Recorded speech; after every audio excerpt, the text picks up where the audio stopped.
Hey guys, how's it going? This is Nate English from EnglishEndurance.com, and today I'm going to show you a pre-ride of the Berkeley Hills Road Race course and just offer some of my thoughts on how to race it.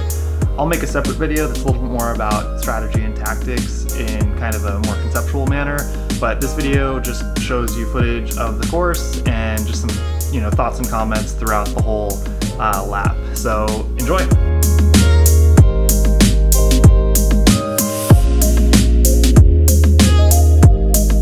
So the race starts with this little kicker climb that is generally neutral, but then it loads up your legs just as you're getting onto the course. So that's always fun. It makes it a little bit hard. But then you immediately go onto Pablo Dam Road right here, and it's a false flat uphill for a few hundred meters. So you definitely have to be ready to kind of work hard for a moment, but it regroups generally right through here. Like if it gets a little bit strung out, you can kind of expect things to regroup because it's totally flat through here. There's generally a cross headwind coming from the left through here. In the morning, it's usually not that intense because the wind hasn't picked up for the day, but just watch out for that, especially later in the day, and try to save yourself some energy by staying out of the wind whenever there's the opportunity to do so. Right here, there's a little bit of a, roller. There's a couple others up ahead. But for the most part, Pablo Dam Road is pretty fast and flat and, can be a pretty dynamic part of the race, especially on the first lap where everyone's pretty fresh and a lot of people are trying to maybe get a breakaway going. Depending on who's in the breakaway, how many riders there are, how strong they are, what teams are represented, you can definitely see a breakaway go on the first lap or the second lap that sticks it to the end of the race. But it really depends on who's in it, how strong they are, and how motivated, and whether or not there's a team caught out of the break that is capable of chasing it back. So definitely be very attentive through here. Don't get too excited and just go crazy chasing down or jumping into every little breakaway attempt, even if you are trying to ride for the breakaway. I've usually done that at this race. That is, I've tried to ride in the breakaway, or at least, make sure that my team was represented there. But you definitely can't just wear yourself out going crazy over every little thing that you see. So, be very attentive. Up through here, you're kind of getting towards the end of that flat section. And this last little bit is not a place to attack or do anything because you immediately go into this descent right here, which isn't very long, but it's very fast. And the field will probably be going somewhere around 40 miles an hour or close to it. So it's really easy for, a rider or two who got off the front of the group to be quickly caught by the group as they go down this descent. So it's a good, minute of going at 40 miles an hour, we'll call it. And then you get to the bottom here and right up ahead, it kind of levels off. And you'll notice that the pavement is not awesome. It's totally safe, but it's definitely bumpy. So just be, ready for that, be aware, and don't, make any sudden movements. Always be aware of the riders around you so everyone can stay safe and you can avoid any mishaps or pinch flats for that matter. Up here, you make this right-hander. Usually there's somebody controlling traffic so you don't have to hit your brakes or anything. You can go full speed through there. Through here, it's flat for a moment, and then there's a series of rollers, one of which maybe, I don't know, like a K ahead of where we're at right here, is actually a pretty good one. I mean, it hurts. It's like a minute long and it's pretty steep in the middle. It's kind of funny though, because like a lot of people will go very hard up it, but I've never seen anything actually happen at that point in the race because it's pretty fast going into it. So the whole field is pretty much together and it's pretty fast afterwards. So even if somebody does get up small gap going over this roller right here, this one's the hard one that I was mentioning, it usually doesn't go anywhere because even if you go over this and you go hard, you get a little bit of a gap. Unless you have several riders and they're all totally invested in making that move stick, it's flat, and then right here it's downhill. It's pretty fast, so the group has a real strong advantage. The group can carry its speed through the bottom here as it starts to go up because right here it's like a false flat uphill and the group has a real advantage.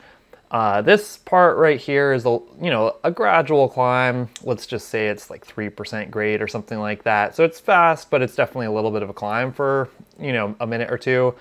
But right here, you get to the top, you pedal over the top here, and then for the next, half a K, it's really fast and the group has a real big advantage. So through this section of the course, I usually don't see anything really exciting happening. It could, there's always the outside chance that could happen, but it's unlikely.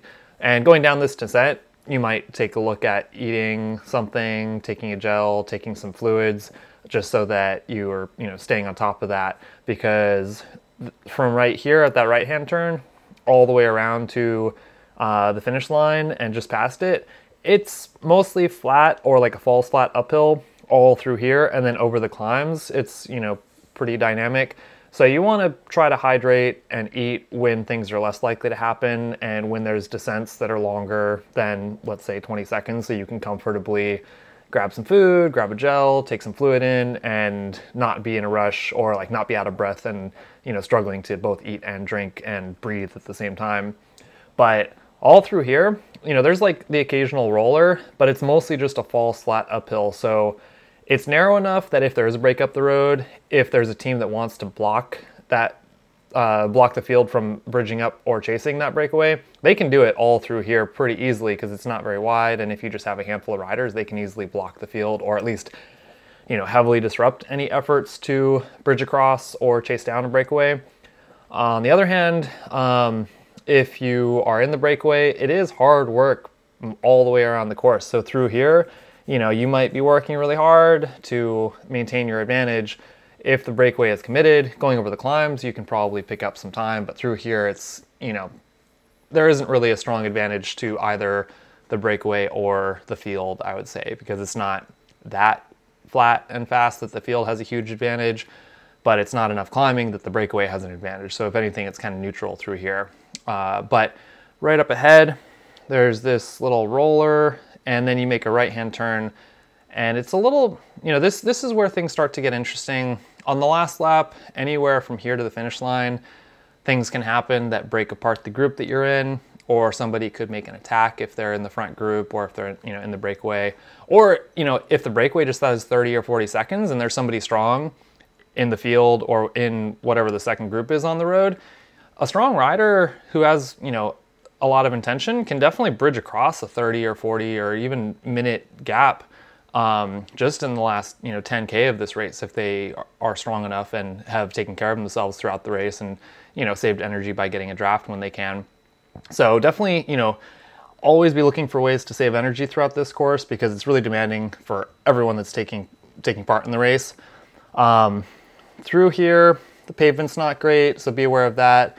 It's usually not very fast, so it's pretty easy to kind of avoid things. I think right up ahead is like probably the roughest pavement, but it's really not that bad. It's just like kind of uncomfortable and annoying, but it doesn't really have an impact on the race so much.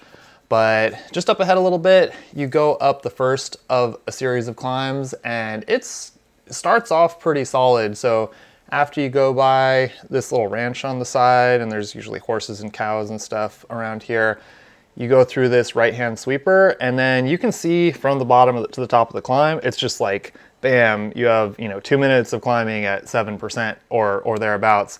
And, you can see all the way to the top. It is not a forgiving climb, but generally it's not like a really long climb. It's not super steep. So most people that are, on par with their field can easily, well, not easily, but they can work and they can stay in that group that they're in. Over the top, it levels off. It's a slight downhill, but you can still pedal through all of this. So it's really kind of unforgiving from the start of that climb to the top of the next climb, because this is just such a short break right here. Then you have to go up again. This is gradual. This is maybe like 3 or 4%. But from here, you can kind of, you get some nice views. It's great. It's a beautiful course. You go down this thing. This is a pretty fast descent. This is a nice little rest. You can catch your breath. You can maybe take a drink of water and kind of set up for the finish of the race, or if it's one of the first laps, you can set up for the last and biggest climb on the loop before you start the next lap. So this little roller right here hurts. It looks really short, but it's a little bit longer than it appears because you lose all your speed going into it, and then you have to like push for a good 30 or 40 seconds to get over it. This little descent right here takes you into the final climb, and this is the longest descent. It gives you a good maybe 2 minutes of rest. If the group is together, you can sit in and get a draft and not really work that hard at all. If you're at the front, you can work really hard and pick up, a couple miles an hour of speed. So it's pretty fast. You can pedal through it, but for the most part, the field will just tuck and people will kind of shuffle around to carry a lot of speed. this little bridge and another 50, 100 meters, it's flat, but then it immediately kind of starts to go up. It's gradual at first, maybe 3 to 5%, and then you can see it kind of kicks up a little bit more. So up ahead, it starts to go, we'll call it like 7% or so, and then it's just a good maybe 600, 700 meters to the top. And the finish line is a little bit before the top. You'll see it each lap, so you can kind of anticipate what you're getting ready for on the last lap. If you're trying to get on the podium or finish in the top 10 or whatever it is. But it's definitely hard. Every time, usually somebody's trying to go hard through here. A lot of times there might be an attack or two, as if it's early in the race and a breakaway has not been established yet. Some people might try to use this hill as a launching pad to establish a breakaway. So be attentive and respond if you think that the move looks promising. But I don't think I've seen many breakaways form at this point in the course. I have definitely seen people break up the field, and then once you get over the top, you go down a little dip right here, and then there's another little like 1 minute kind of rise that's just a gradual climb before the main descent. But usually through the main descent and going past the start and finish area, it'll often regroup. So some people might get dropped, even on the first lap going over the finishing climb. People might get dropped and you might lose riders. But for the most part, the field generally stays together. Whoever's like close to the front group over the top of the finishing climb often can catch back on to the front group down this descent up the road. So this is a little rise. You pedal for a minute or two, but it's not that steep. You get a little bit of a draft if you're in a group. So don't stress too much, but definitely be very heads up. So until you're on the descent, going back towards the start area, don't relax too much. You need to stay on it. And that's one thing about this course. Like, the course is not really forgiving. It's kind of a combination of just being really strong and smart and just being really, stubborn in not giving in to fatigue, because it's a race of attrition, and a lot of times the breakaway might finish ahead of the field, or even if the breakaway doesn't finish ahead of the field, by the end, whatever is left of the field often just breaks apart completely going over that series of climbs, because the whole last quarter or even third of the lap is all of those climbs, and it's hilly and it's really unforgiving, and people have to work hard to stay in the group that they're in as fatigue builds up throughout the race. So just be aware of that.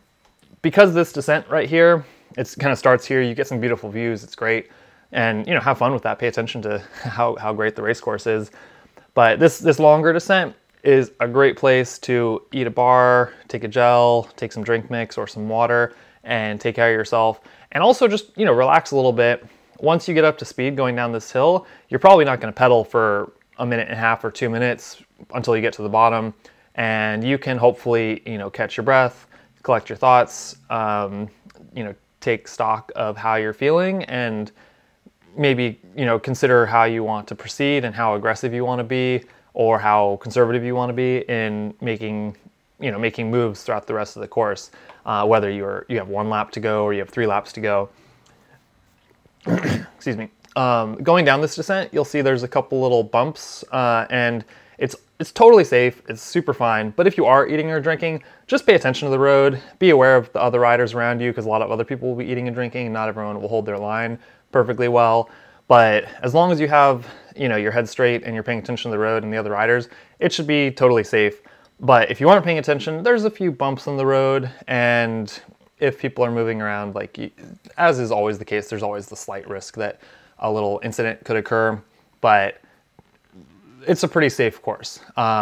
Once you get down towards the bottom, there's this left-hand sweeper. There's a little bit of a rise, but you carry so much speed into it, it's really easy to stay together.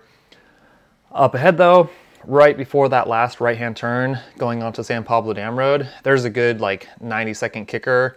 So this is that little rise, and then it just dips down for a second, and then there's a 90-second kicker that is really painful. It's hard. It often can split up. People will attack through there, but usually I wouldn't be too concerned. As long as you're close and there's other riders around you, it goes on to San Pablo Dam Road after this little thing, so it starts to go up right here after this bridge. Since San Pablo Dam Road is pretty fast and it favors a larger group, even if 1 or 2 riders get off the front of whoever is in the group behind, if people are paying attention and they're putting in some effort, whoever is in the group behind can usually catch whoever is up the road. But farther down San Pablo Dam Road or on the hills on the backs of the course, then things can be more dynamic. But just be ready for that hill at the end of the lap.